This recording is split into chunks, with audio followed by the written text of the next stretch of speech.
आप इमेजिन कर सकते हो क्या? अच्छा, क्यों परमेश्वर ऐसा कई बार आपको गुजरने देता है इन तकलीफों से? ताकि जब आपकी हीलिंग हो, आपको मालूम हो कि आपकी हीलिंग सिर्फ परमेश्वर ने की है। आमीन। और तब आप अपना जीवन परमेश्वर के वचन के मुताबिक चला सकें। जीसस क्राइस्ट के पास अगर हम आएंगे, अगर तो सिर्फ बीमारी का इलाज करवाना है, वो सूखे पत्ते आते हैं ना पेड़ पे, वो कटवाने की तरह है कि पीले पत्ते काट दो। लेकिन अगर जड़ का इलाज नहीं किया तो वो पीले पत्ते फिर आएंगे, क्योंकि वो पेड़ जो है वो बीमार है, वो पूरी तरह से ठीक नहीं है, वो स्वस्थ हरे पत्ते पैदा नहीं कर सकता है। लेकिन जब परमेश्वर इलाज करता है, वो जड़ का करता है। इसलिए परमेश्वर ने कहा था, हे पुत्र तेरे पाप माफ हुए। जब लकवे का रोगी परमेश्वर के पास लाए थे तो परमेश्वर ने क्या कहा था? हे बेटे तेरे पाप माफ हुए। क्योंकि परमेश्वर को पता था कि ये लकवा जो है इसी पाप की वजह से है। कहते नहीं नहीं परमेश्वर, पाप माफ करवाने हम नहीं आए हैं, हम इसलिए आए कि आप इस पे ले हैंड करो। हमने सुना है कि आप ले हैंड करते हो तो रोगी ठीक हो जाते हैं। तो परमेश्वर ने कहा नहीं, हे पुत्र तेरे पाप माफ हुए। और जैसे ही तेरे पाप माफ हुए, अब उठ और खड़ा हो जा। और वचन कहता है उसने अपनी मंजी को उठाया, अपने बिस्तर को उठाया और खड़ा हो गया और लोगों के सामने घर चला गया और परमेश्वर के नाम को उसने महिमा दी। आमीन। अगर आप चाहते हो ना परमेश्वर की लाइफ में काम करें, पहला काम आपको करना होगा, पापों से तौबा करनी होगी।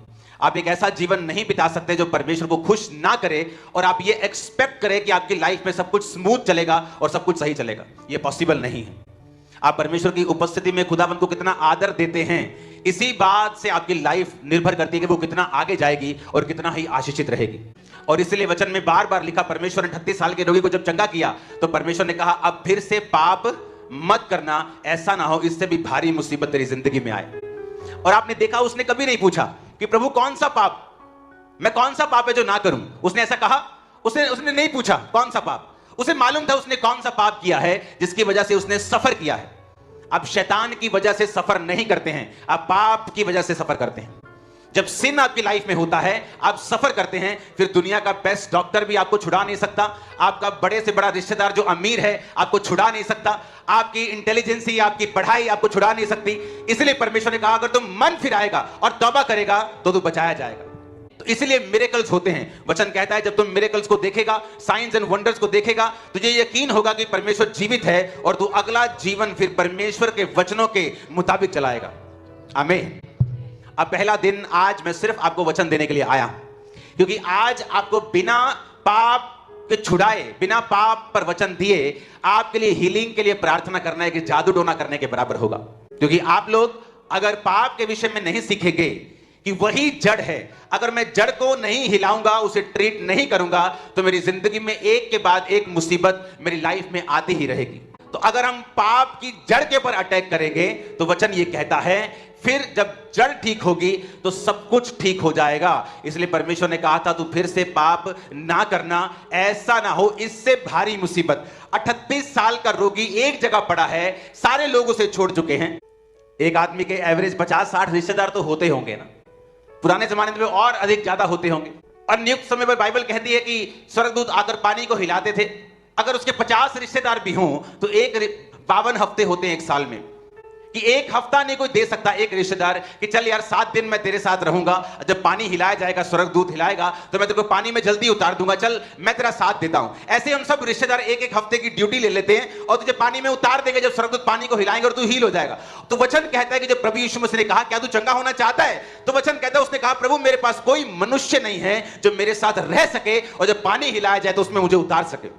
आप मनुष्यों पर आस रखेंगे, आप सिर्फ निराश ही होंगे, क्योंकि वो तब तक ही आपके साथ हैं जब तक पैसा, इन्फ्लुएंस और बरकत आपके साथ है। अगर ये चीजें जब जाएंगी वो भी आपकी लाइफ से तभी निकल जाएंगी। तो परमेश्वर कई बार सिखाता है कि हमें अपनी आस जो है वो मनुष्यों के ऊपर नहीं रखनी, क्योंकि वो आपको सिर्फ निराश ही कर सकते हैं। और अगर हमें अपनी लाइफ में सचमुच परमेश्वर के स्पर्श को लेना है, हमें परमेश्वर के साथ मेल मिलाप करना पड़ेगा और पापों से तौबा करनी पड़ेगी।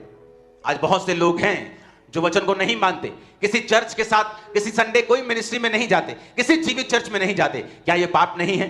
आप कितनी देर तक फिजिकली चर्च से अलग रहकर पाप से बचे रहोगे? मैं नहीं समझता आप बहुत देर तक बचे रहोगे। कितनी देर तक आप प्रार्थना नहीं करोगे और पाप से बचे रहोगे? आज आपका दुश्मन शैतान नहीं है बल्कि पाप है। उसे पता है अगर उसे बीमारी का डोज देना है आपको तो वो नहीं दे सकता। बाइबल कहती है जब अय्यूब के पास वो आता था तो अय्यूब के आसपास उसने कहा परमेश्वर तूने बाड़ा बांधा हुआ है, मैं उसको चाहकर भी छू नहीं सकता, अब तू बाड़ा हटा और फिर मैं उसको छूंगा। जो लोग परमेश्वर में हैं तौबा में चलते हैं, शैतान ये बात जानता है कि वो उनको छू नहीं सकता, इसलिए वो कोशिश करता है दिन रात आपको क्वेश्चंस देने की, सवाल देने की। अगर परमेश्वर जीवित है तो ऐसा क्यों है, अगर वो ऐसा है तो वैसा क्यों है, ताकि वो आपकी लाइफ में पाप की एंट्री करवाए। और जब एक बार पाप घुसा फिर वो कुछ भी कर सकता है, आप उसे रोक नहीं सकते। इसलिए बाइबल कहती है प्रभु यीशु मसीह जब पागल के अंदर से दुष्ट आत्मा को जाने की आज्ञा दे रहे थे तो प्रभु ने पूछा कौन हो तुम? उसने कहा हम सेना हैं। सेना मतलब कि हम 5000 से 12000 के बीच सेना होती थी, तो उसने कहा हम सेना हैं।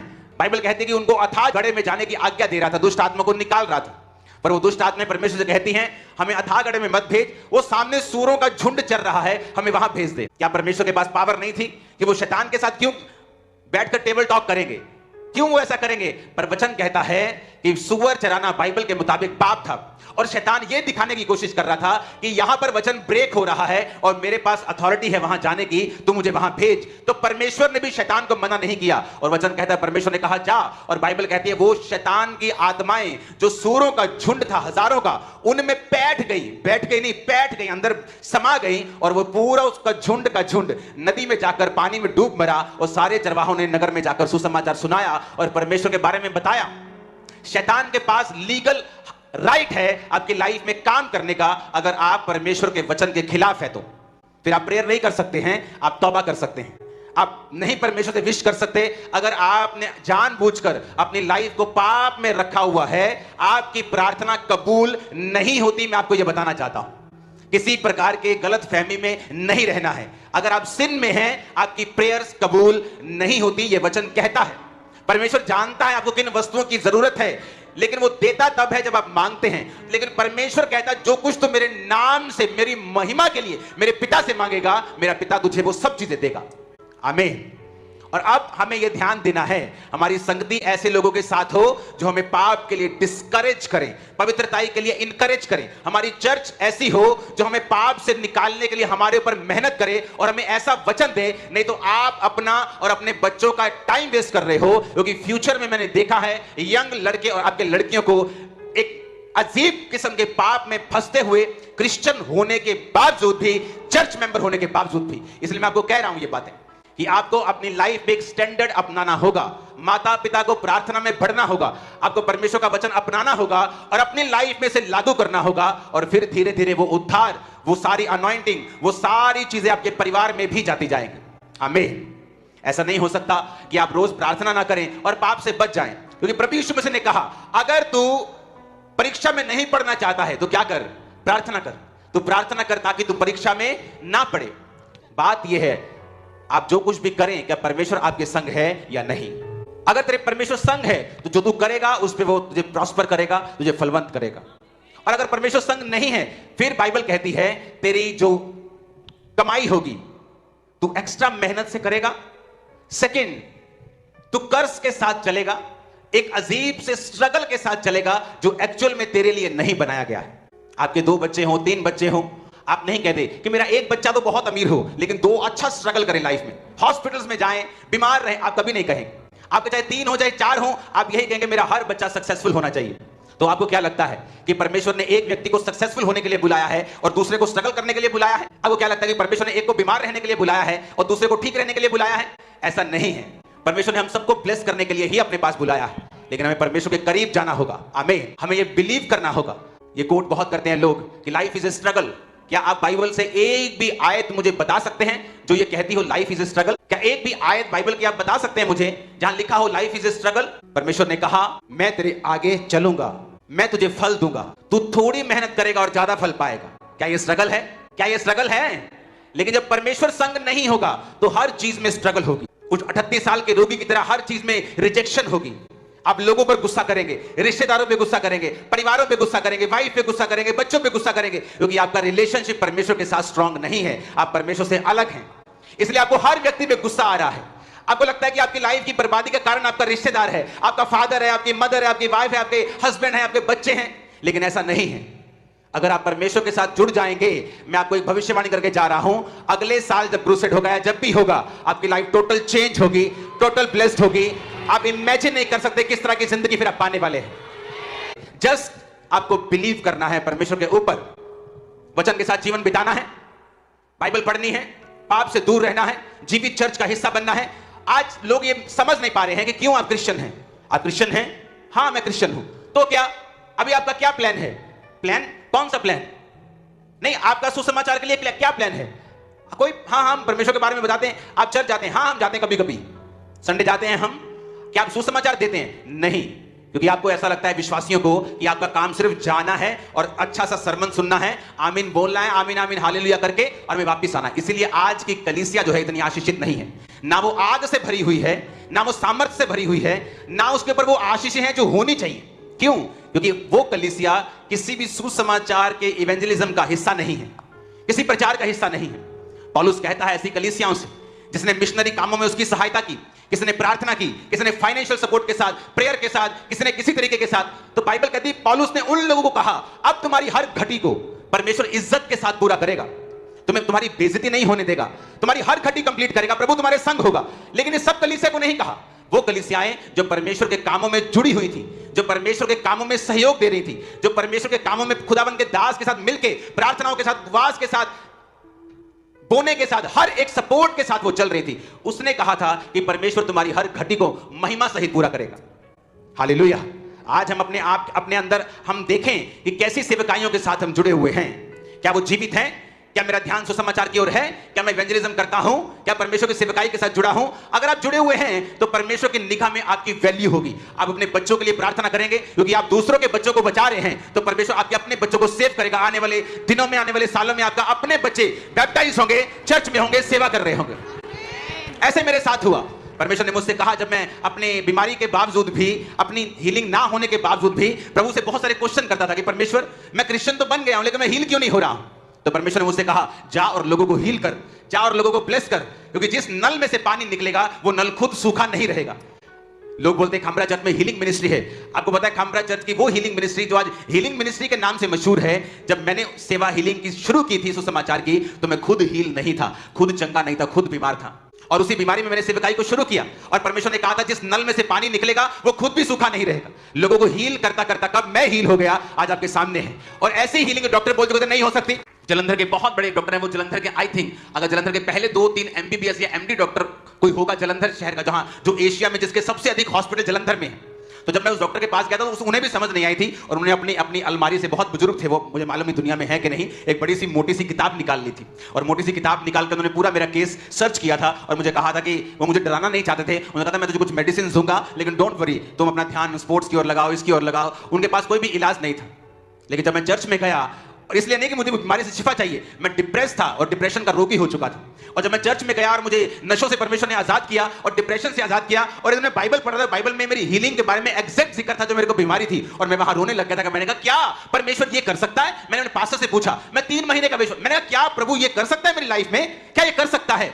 क्या सचमुच प्रभु ये कर सकता है मेरी लाइफ में? उन्होंने कहा हाँ प्रभु सब कुछ कर सकता है। तो मैं हर टाइम, अगर मैं पुरानी बाइबल जो मैंने मेरी वाइफ को गिफ्ट दी है, अगर मैं आपको निकाल के दिखाऊं तो वो उस जगह से येलो है, क्योंकि मेरे सिर पे अनॉइंटिंग ऑयल लगा रहता था और मैं ऑयल बाइबल पे ऐसे हाथ सिर रख के रोता रहता था घंटों। ये क्या प्रभु ये हो सकता है? जिस चीज को दुनिया, इस जलंधर का सबसे बड़ा डॉक्टर बड़ी पोथी लेके बैठ गया था और रिस्पॉन्स नहीं मेरे को दिया था, क्या ये हो सकता है? आज वो हुआ।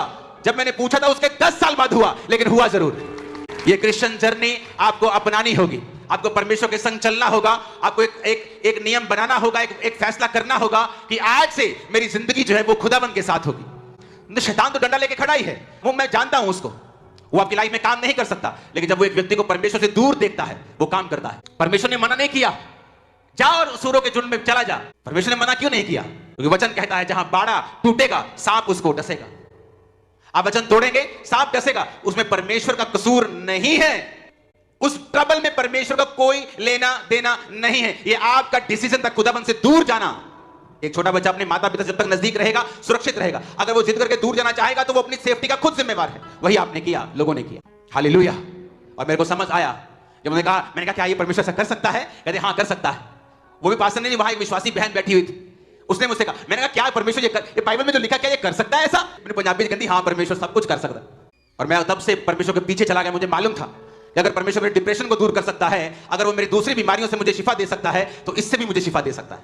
परमेश्वर ने आपको एक संबंध, एक रिलेशनशिप बिल्ड करने के लिए बुलाया है। जो परमेश्वर के असली विश्वासी होते हैं ना, वो परमेश्वर की प्रेजेंस में ज्यादा कंफर्टेबल होते हैं।